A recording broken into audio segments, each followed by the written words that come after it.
陆庭渊，你不会真以为大学里那些送伞、买胃药、替你占座的蠢事儿是我做的吧？我堂堂顾家大小姐，怎么可能去干那种伺候人的下贱活？不过是看你顺眼，顺手拿了别人的东西借花献佛罢了。你还真以为我会爱上你这个满身铜臭的落水狗？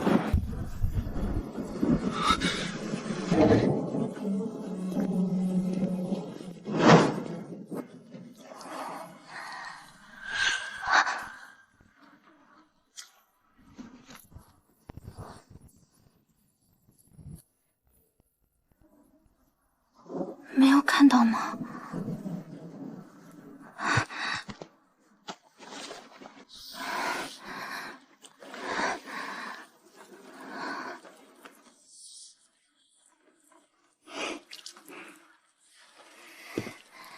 你的伞不需要自己打回去吗？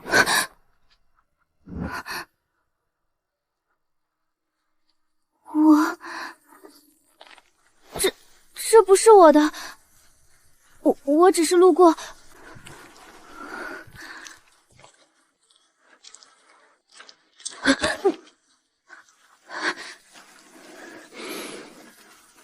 路过。那沈同学能不能告诉我，为什么路过躲雨会把我桌子周围的地板擦得这么干净？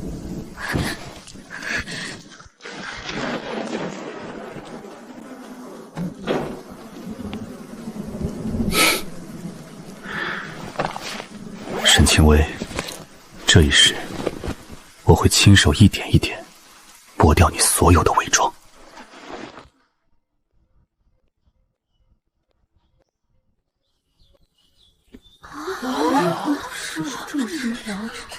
庭渊，顾曼雨，顾氏集团的千金，咱江大公认的校花，也是在这个极其势利的江州财阀圈子里，她是唯一有资格与陆庭渊门当户对、天作之合的人选。庭渊，你今天感觉好点了吗？昨天听说你在阶梯教室胃病犯了，可把我急坏了。昨天是你去过阶梯教室？你看到了呀？我本来不想让你知道的，怕你觉得我太唐突，毕竟我们还没有。那盒药，还有这把伞，都是你留下的。昨天雨下的太大了，我本来想叫家里的司机送把好伞过来，但怕耽误了你吃药，就在学校便利店随便买了一把，还有那盒达喜。你吃了吗？胃还疼不疼？江大的校园便利店，为了迎合这所贵族学校里富家子弟们的消费降进底线，最便宜的伞也是上百元的进口长柄伞，根本不可能售卖这种伞骨生锈、带有明显长期使用痕迹的廉价折叠伞。至于那盒药，上面甚至还贴着3公里外一折平价大药房的打折标签，谎言拙劣的简直漏洞百出。偏偏前世的自己被那层所谓的温情蒙蔽了双眼，竟然对这些显而易见的破绽视而不见。顾大小姐千金之躯，以后这种随便买买的廉价事情，还是不要亲自动手了，免得脏了你的手。庭渊，你在说什么呀？我怎么会嫌脏？我还有课，失陪。生气什么？等顾家拿到了那个芯片项目，我看你还能不能这么高高在上。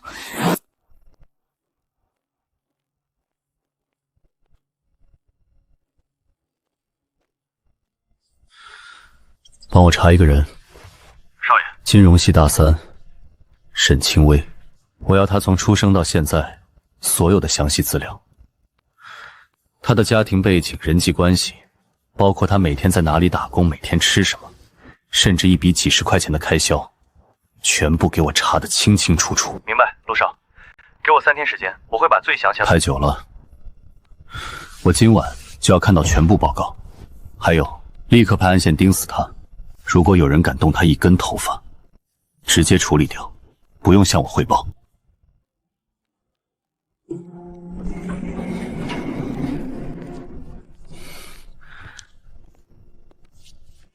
陆少，您要的资料全部在这里了。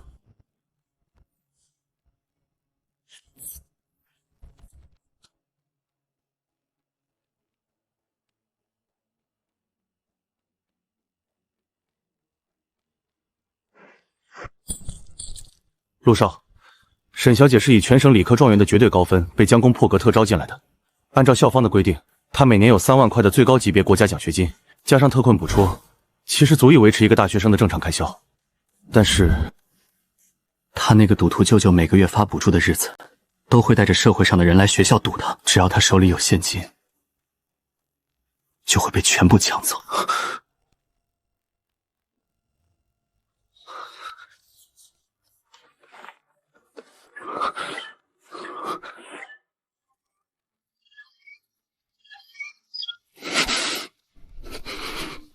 他平时到底吃什么？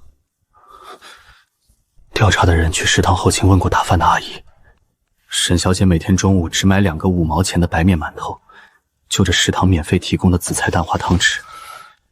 如果是夜班，就吃便利店里过了12点，按照规定必须减缴销毁的零七便当。该死！我真该死！陆少，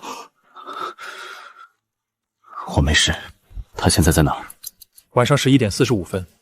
沈小姐现在应该在南门外2个街区那家名叫全食的便利店上夜班。备车。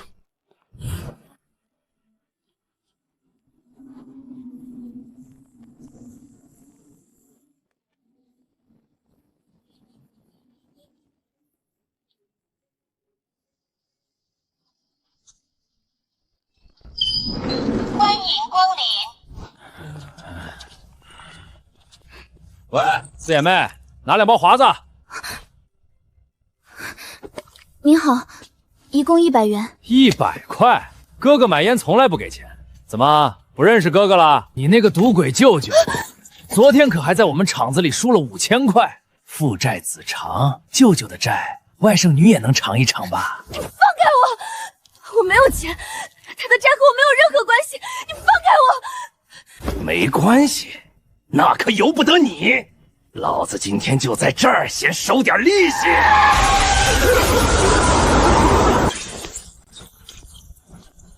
放开他！你他妈谁啊？敢管老子的闲事儿，活你！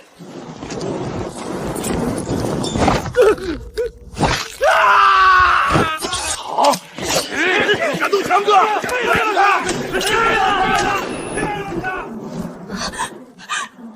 小心！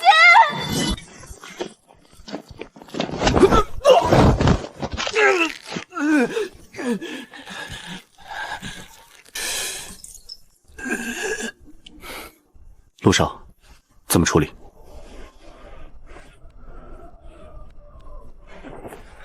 别让他出现在江州。明天天亮之前，我不希望在江州市的版图上再看到他们背后的那个厂子。是。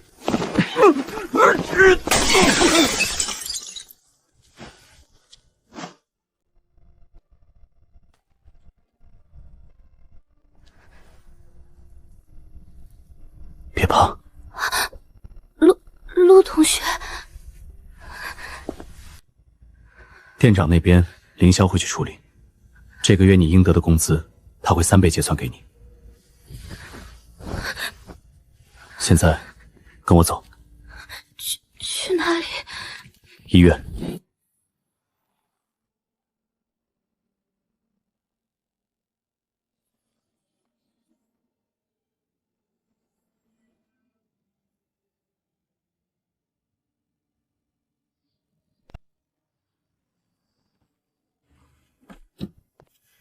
陆少，只是手腕软组织挫伤，用最好的药，不要留轻点，动作轻。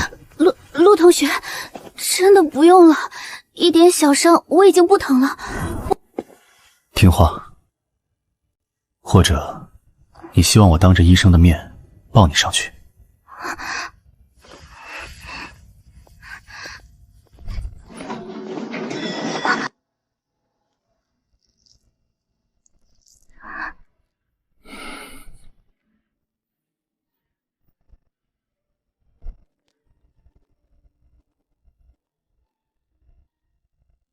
陆同学，今天真的很谢谢你。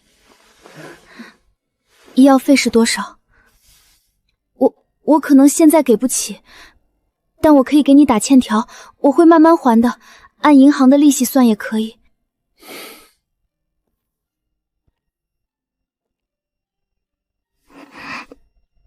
沈清微，第3人民医院急诊大厅走廊的加床位，晚上很吵，空气也很差吧？你想干什么？别紧张，我已经让林硕去办理转院手续了。今晚，你外婆就会被转到瑞华医院的顶层无菌特护病房。这里有全国最顶尖的肾脏病专家，所有的透析设备和进口抗排斥药物都是世界一流的。不，我不能接受，瑞华的费用我根本承担不起。陆同学，我虽然穷，但我不想靠别人的施舍过日子，我也卖不起自己。沈同学，你是不是误会了什么？我陆庭渊从来不做赔本的买卖，更不需要用这种浪费资金的方式去施舍或者包养一个对我毫无价值的人。我之所以这么做，是因为我看中了你身上巨大的商业价值。你的底细我查得很清楚，江省理科状元，大1到大3所有金融商业课全满分。更重要的是，你在校内匿名论坛里发表的那篇关于海外风投趋势与贝隆斯网络模型叠加分析的报告，那种对宏观经济数据的恐怖敏感度，甚至超过了商学院那几个老教授的综合水平。你在金融数据分析方面是个不可多得的天才。我最近在筹备一家完全独立于陆氏集团之外的私人风投公司，我需要一个拥有绝对数据直觉且完全听命于我的首席数据分析师，这才是你今晚坐在这里的唯一原因。我要你签下这份雇佣合同，在未来5年的时间里，你的脑子、你的数据模型只能为我所用。作为预付的巨额频操，瑞华医院将承担你外婆所有的治疗费用，直到她康复或者进行肾源移植。这不是施舍，这是预支工资，是你用你的才华、脑力和未来的时间换来的。沈清微，你可以拒绝，但我提醒你，以你现在每天打3份工，每天只睡几个钟的身体状况，你的内脏器官已经在极度透支，不出半年，你就会比你外婆先倒下。到时候，你让她老人家怎么活？我签。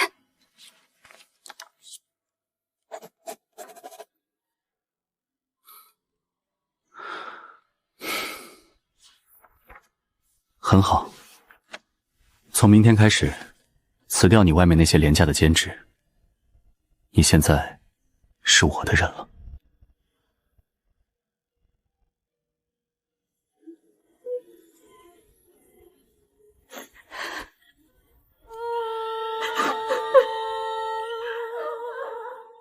陆庭渊，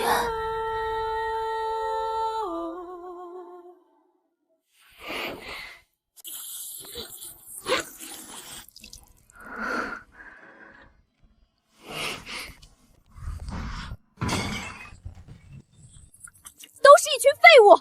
我花那么多钱雇你们盯着陆庭渊，你们现在才跑来告诉我，昨天半夜陆庭渊的座驾出现在了南彭中村的破的便利店，还把沈清卫那个穷酸的贱人带走了。萧小姐，陆少的车是防弹防扣玻璃，我们根本不敢靠太近，而且他身边有暗卫，我们差点被发现。闭嘴！沈清卫，你这个只会装可怜的狐狸精！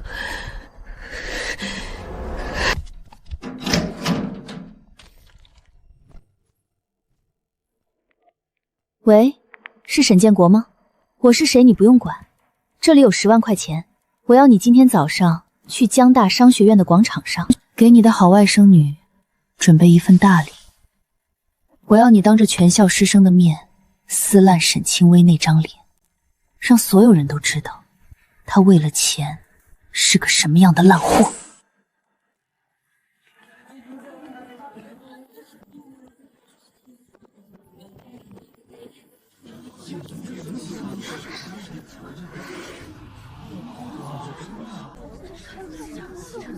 看，就是她，金融系那个四眼妹。天哪，平时看着老老实实一棍子打不出个屁来，怎么私底下干这种不要脸的勾当？真恶心！听说他为了钱，连亲外婆的死活都不顾了。哎呦喂！大家快来评评理呀！我这苦命的妹子怎么生了这么个没有良心的白眼狼啊！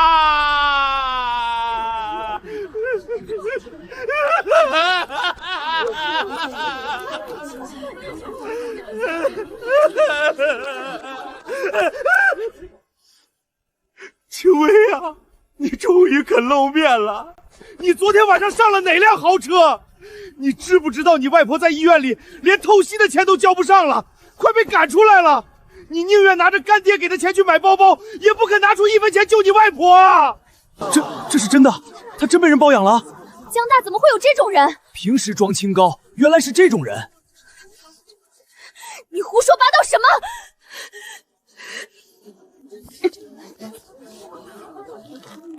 我胡说？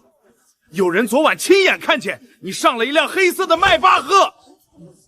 你今天早上连那个破便利店的工作都辞了。你赶紧把老板给你的钱交出来，不然我就去教务告你，让你这个不要脸的婊子被学校开除。跟我斗？庭渊有极度的精神洁癖，他最讨厌不干不净、名声肉臭的女人。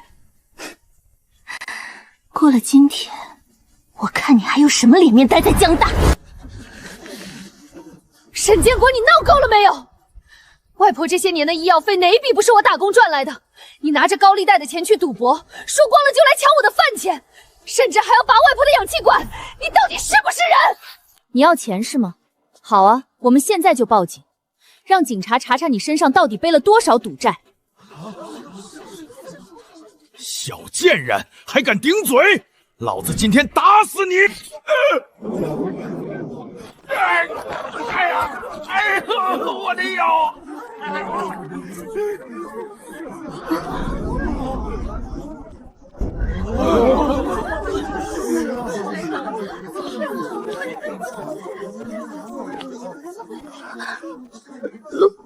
陆同学，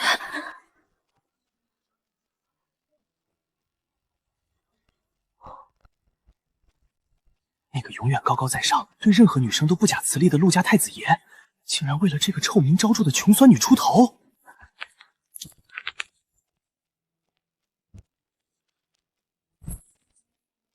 沈建国，这是相关部门出具的正式回震，你的所有违规行为已有详细记录，相关部门将依法处理，涉及金额巨大。各位看清楚，另外，沈清薇小姐并没有被任何人包养，她因为极其卓越的数据分析能力，已于昨晚被跨国风投机构渊流资本正式聘用为首席数据分析师，年薪1000万起步。她外婆在瑞华医院的治疗费用是公司预支的合法薪酬。渊流资本，那个在华尔街杀疯了的神秘大鳄，年薪1000万的首席数据分析师，他才大3啊！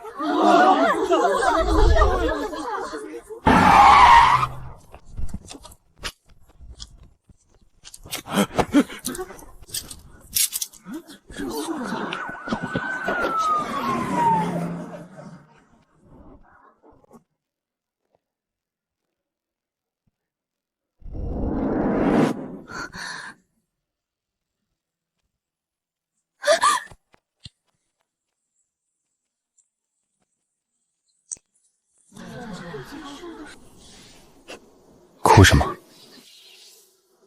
我说过，你现在是我的人。我的分析师在江州，没有任何人可以欺负。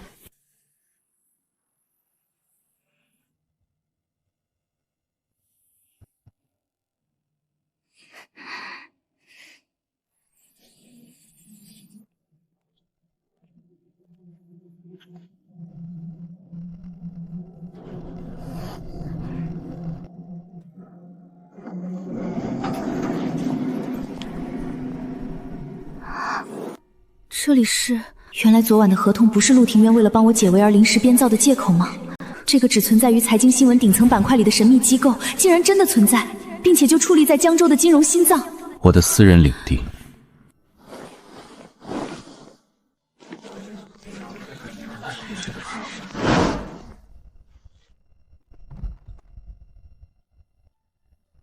以后这就是你的办公室。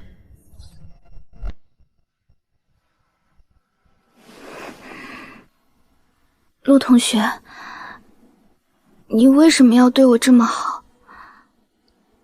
我只是一个还没毕业的大学生，还是一个出身贫寒的穷鬼。沈清微，收起你那些毫无意义的自卑。我说了，我看中的是你的脑子。在资本市场里，出身是最不值钱的废纸，数据才是唯一的王道。你如果觉得受之有愧，就用你的能力向我证明，我陆庭渊没有看错人。开机密码是多少？你的生日。既然拿了陆总的预付薪酬，我也不能白拿。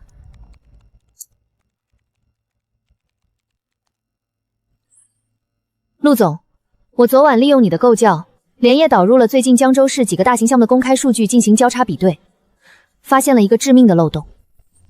顾氏集团最近正在和陆氏家族联合推进的新创半导体项目，表面上看，顾氏主动让利了3个百分点，但是如果你把顾氏旗下2家海外开梦群岛的壳公司资金流向做一次反向追踪，这3个百分点的让利，实际上是一个裹着糖衣的资金杠杆陷阱。一旦陆氏资金入场，顾家只需要在海外虚假违约，就能瞬间抽空陆家的100亿资金。顾家像蛇吞象。你看得很准，顾曼雨和顾家确实在做局。我需要你帮我利用渊流的资金池，暗中建立阻击模型，截断顾氏在海外的资金链。我要让顾家血本无归。我能做到。在我的地盘，不需要伪装。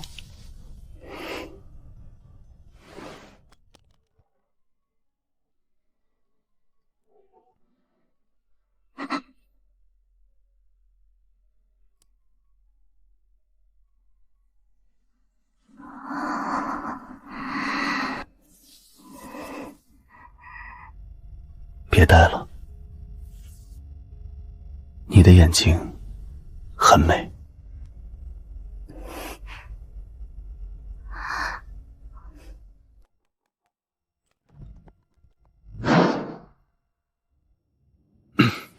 陆少，江大那边出事了。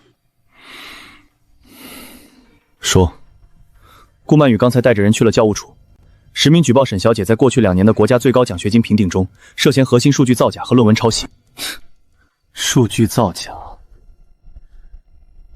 顾曼雨真是蠢得让人叹为观止。她脑子里装的都是硅胶吗？她不知道秦薇的专业课是谁教的吗？沈清微的大1到大3几乎包闹了金融系所有的国家级奖学金。她的每一篇论文，每一个数据模型，都是经过江大几位泰斗级老教授亲自把关并极度赞赏的。顾大小姐这次是有备而来，她不仅实名举报，还花重金联合了校外一家名为智瑞的权威第三方数据鉴定机构，出具了一份长达30页的对比报告。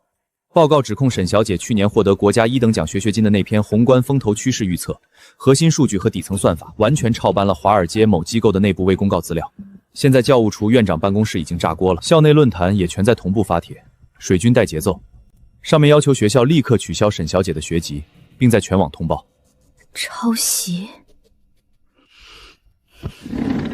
我没有抄袭，那篇论文的每一个数据，都是我熬了整整1个月，去市图书馆翻阅了10年的地方志，跑了上万次模拟运算才得出来的结果。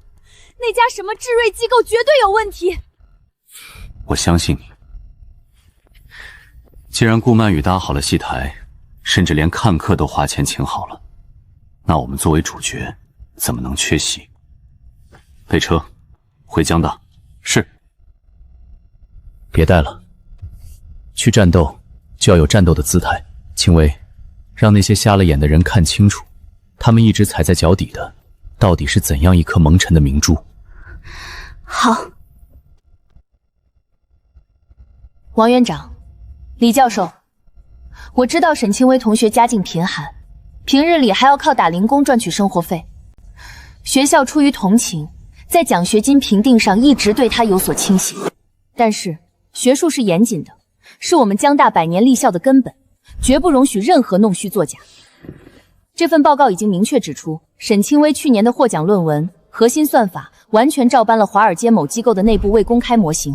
他利用这种不正当的手段申请奖学金，骗取学校的同情，这简直是我们学校的耻辱。这位同学说的对，这种行为性质太恶劣了，如果不严肃处理，学校的学术风气还怎么维护？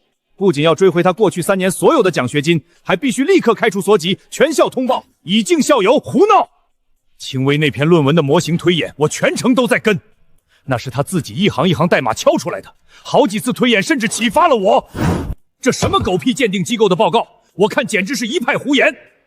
李教授，您别激动，我知道您爱才心切，不想承认自己看走了眼，但数据是不会骗人的。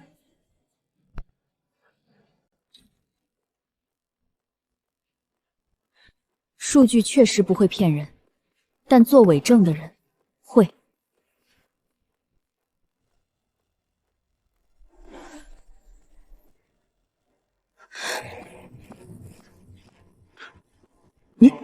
你是谁？王院长，我是沈清微。听说有人花重金实名举报我学术造假，我特来澄清。清微啊，你这孩子今天怎么……李教授，以前是我太懦弱，觉得只要把自己藏起来就能安稳度日，但现在我明白了，一味的退让只会让某些居心叵测的小人得寸进尺。沈清微，你骂谁是小人？鉴定报告白纸黑字摆在这里，你抄袭海外模型，证据确凿，还敢在这里大言不惭？是吗？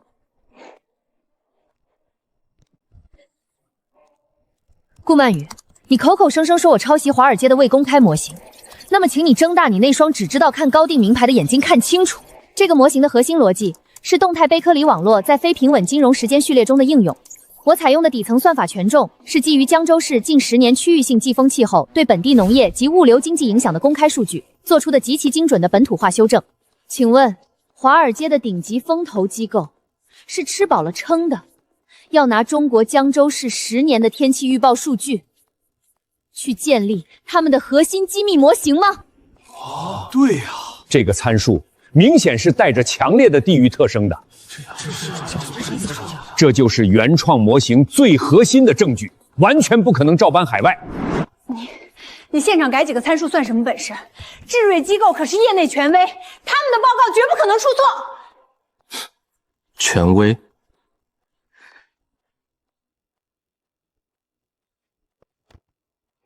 既然顾大小姐提到了智瑞机构，巧了，我刚刚让手下顺便查了一下这家公司的背景。这家所谓的权威鉴定机构，注册资本只有可怜的10万块，法人代表名叫李强，而这个李强恰好是顾氏集团旗下某个空壳子公司的专属司机。顾大小姐花钱让自家的皮包公司出具伪造的鉴定报告，来构建江大的1等奖奖学金得主，这种行为不知道够不够你去局子里蹲上几年。顾曼宇同学，你太让我失望了！你不仅诬告同学，还伪造证据，你把江大的学术尊严当成了什么？你家里的后花园吗？我没有，我不知道什么皮包公司。顾大小姐如果不知道，那就等警察来了，慢慢跟他们解释。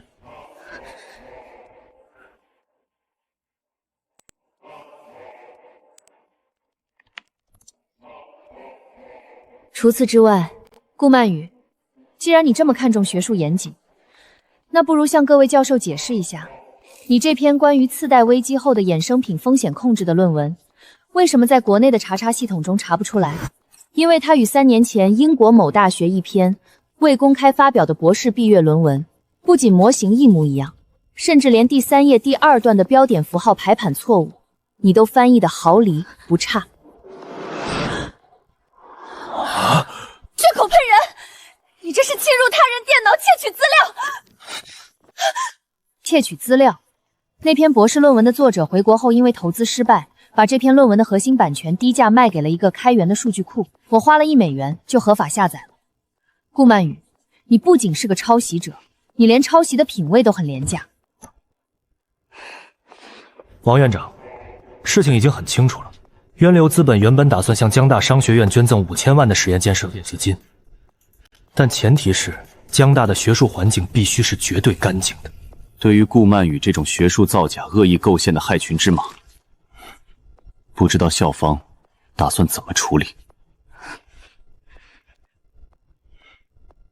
陆总放心，这不仅是钱的问题，更是江大的颜面。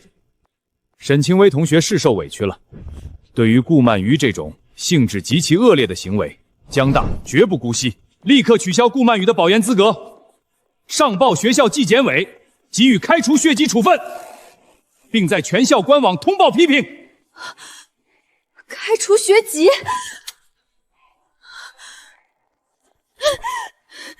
你不能这么对我！我是顾家的大小姐，我们两家还有几百亿的合作项目在推进，你为了一个底层社会的穷酸女，要和我和整个顾家撕破脸吗？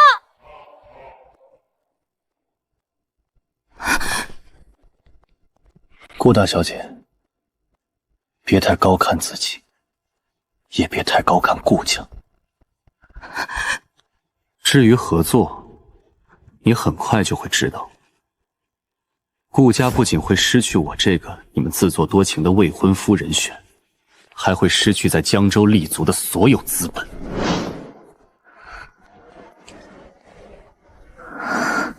天哪，那是谁？好漂亮！这不是陆少吗？他旁边那个绝世美女是谁？不会是刚才通报里说的沈清微吧？啊，不可能！沈清微是个4眼土包子，怎么可能这么美啊？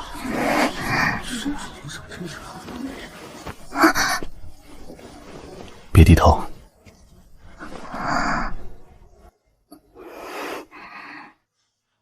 你没有任何需要躲藏的理由。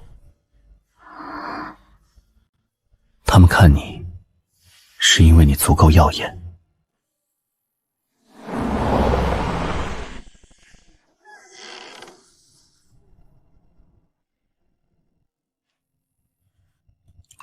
你的胃常年饮食不规律，需补补，先喝点热汤暖暖胃。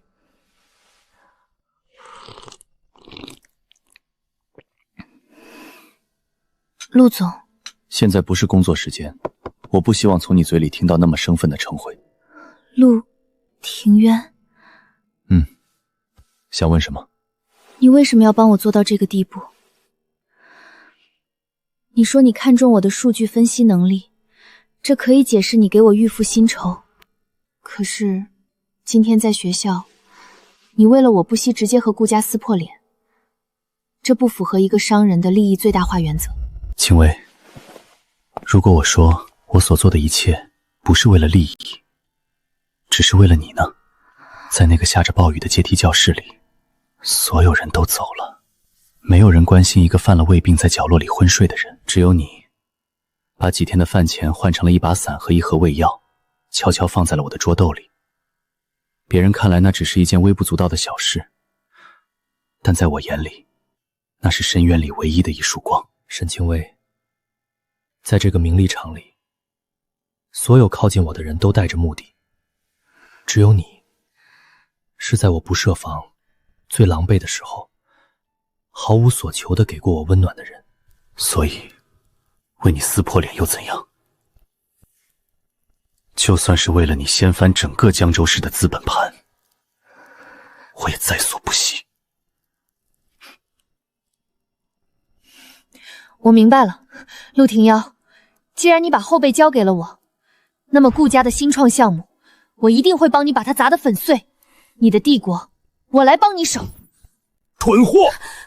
我费了多少心机才让你接近陆庭渊，让你营造出与他天作之合的假象。你倒好，为了一个穷学生争风吃醋，竟然敢伪造鉴定报告去学校闹事。现在好了，不仅被江大直接开除，顾家的脸都被你丢尽了。爸，这不能怪我，是陆庭渊，是他为了那个叫沈清微的贱人联合起来搞我，他甚至查到了我们名下的智瑞机构，他根本就是存心要和我们顾家作对。你说什么？陆庭渊查了智瑞？是，他甚至当着全院教授的面威胁，如果不处理我，他就撤回5000万的赞助。爸，陆庭渊已经彻底迷上那个贱人了，他绝对不会再接受联姻了。陆庭渊这个毛头小子，平时看着对家族事务漠不关心，没想到心思这么深。既然联姻这条路走不通了，那也就没必要再披着温情脉脉的外衣了。通知海外那2家开班群岛的壳公司，原定于下个月的资金抽离计划，提前到今晚执行。庭渊，既然你不顾2家情面，那就别怪我心狠手辣。1周之内，我要让你们陆氏集团的资金链彻底断裂，让你像条狗一样跪在我面前求我。3组，立刻切断顾氏海外 A 壳公司的追踪，他们放出的诱饵数据太多了，会拖慢主服务器的运算控度。2组，将所有的算力集中在开门群岛注册的那家星光创投上。如果我没猜错，这才是顾建业用来抽空陆氏资金的真正中转站。收到，石主席。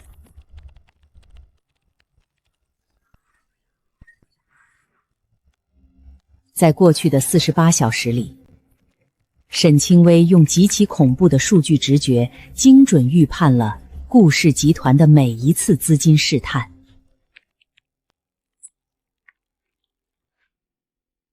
陆少，沈小姐简直是个怪物。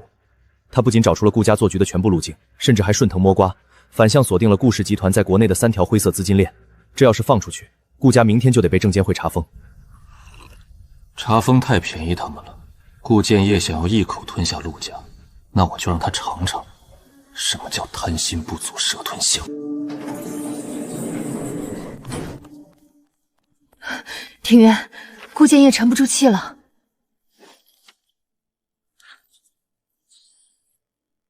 他们原定于下个月的资金抽罗计划提前了。就在刚刚，顾氏利用新创项目的联合账户漏洞，向海外的星辉众投转移了第1笔10亿的测试资金。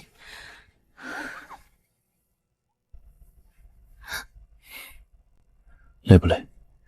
不累，这是千载难逢的机会。只要顾家感动陆氏的大额资金，我们就可以利用渊流的资本池，在海外股市直接对星辉创投进行做空袭击，把他们的钱全部截流。不仅要截流，我要让顾家用来做局的钱，全部变成渊流资本的合法资产。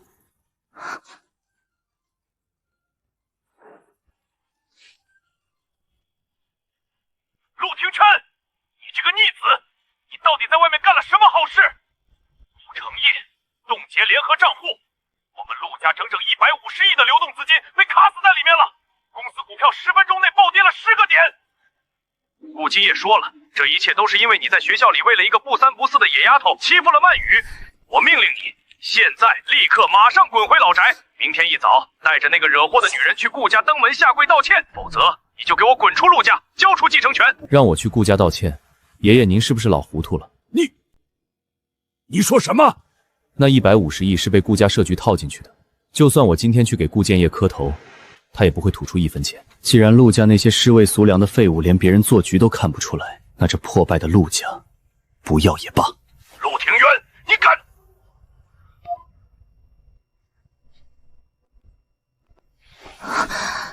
别怕，陆家早就烂透了，我原本就没打算要。我要建立的是属于我们2个人的商业帝国。青薇，收网吧，让江海市的天变一变。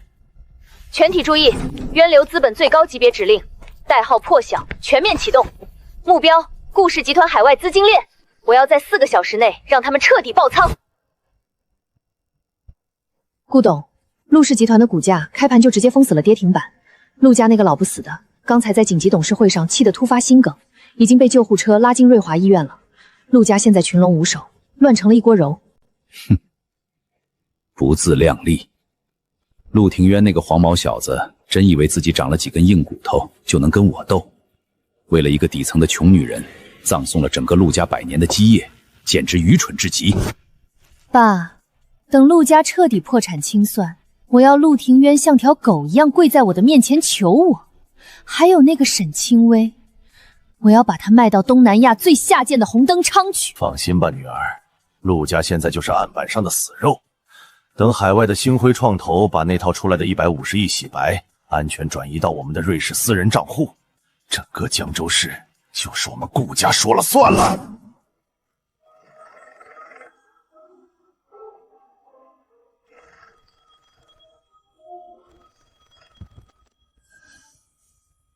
喂，顾董，不好了，出大事了！慌什么？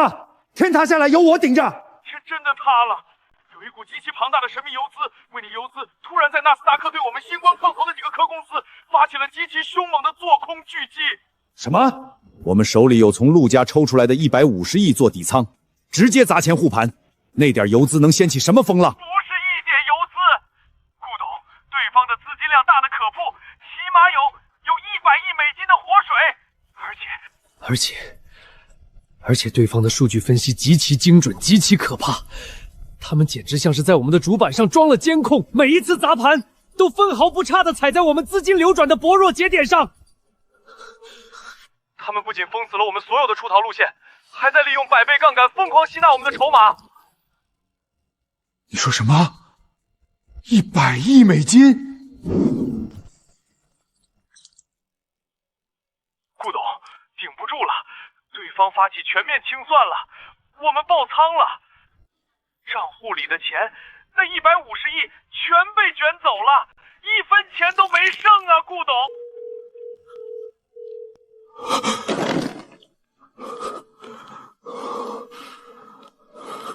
爸，怎么了？发生什么事了？我给过陆家机会，是你们自己蠢，非要贪图那点蝇头小利，往顾家的陷阱里跳。现在陆家破产了，是我陆庭渊以个人的名义，用我自己的钱把陆家买了回来。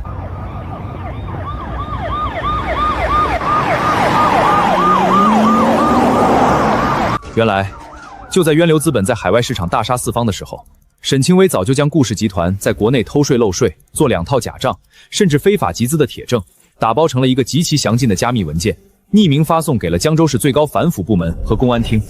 全副武装的特警破门而入，冰冷的枪口对准了瘫软在地的顾建业，树倒猢狲散。曾经高高在上、不可一世的顾氏帝国，在短短1天之内土崩瓦解、灰飞烟灭。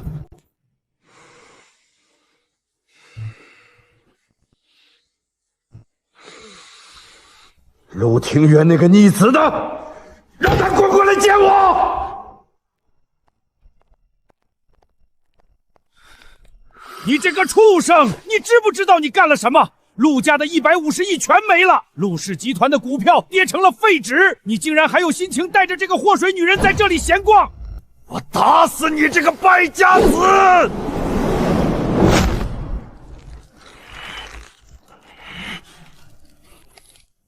爷爷，您的脾气是时候该改改了。你反了天了！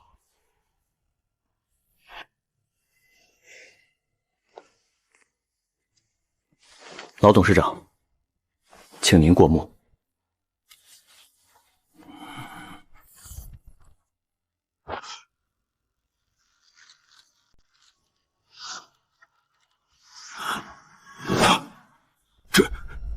这怎么可能？源流资本，那个今天在华尔街做空狙击了顾家，狂揽了上百亿美金利润的神秘风投巨头，是你的私人产业。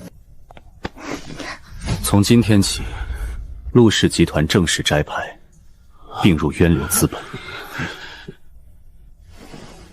我才是这里唯一的规矩。另外，重新向各位介绍一下，这位是沈清微，他不仅是源流资本的首席数据分析师，更是我陆庭渊的未婚妻。没有他昨晚连夜做出的数据反击模型，就没有源流资本今天的全胜。你们不是最讲究门当户对吗？他一个人一个晚上的脑力就能抵得上一整个陆氏集团的市值，这个门第够不够高，配不配得上陆家？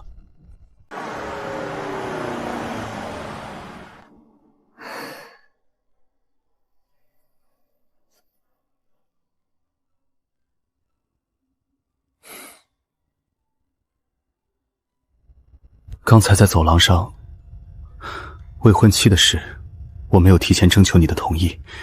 如果你觉得反感或者被冒犯，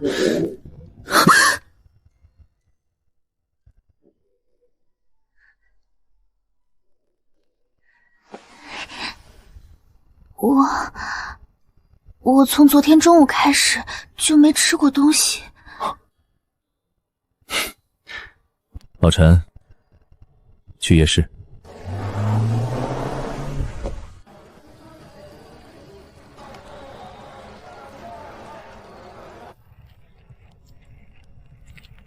要哪个？要最贵的。大爷，要这个，这个糖心最多。好嘞，5块。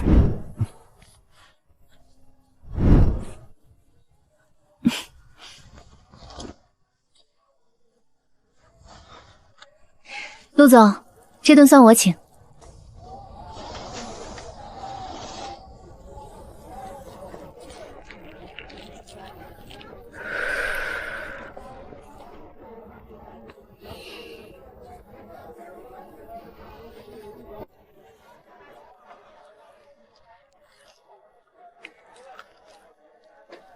为什么不生气？我利用权势，当众给你盖上了属于我的烙印。陆庭渊，我喜欢你。我知道你偏执，掌控欲极强，你能在4个小时内绞杀顾家，就证明你骨子里是个冷酷到了极点的疯子。可是我也不好，我不是什么知书达理、温情脉脉的仙女，我很无趣，很市侩，也极其缺乏安全感。所以呢？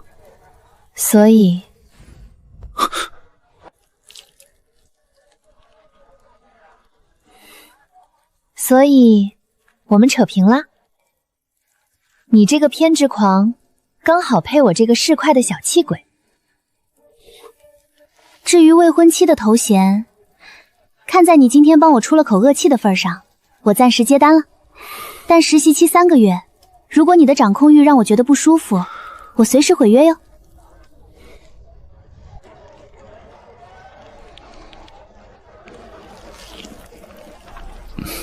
真甜。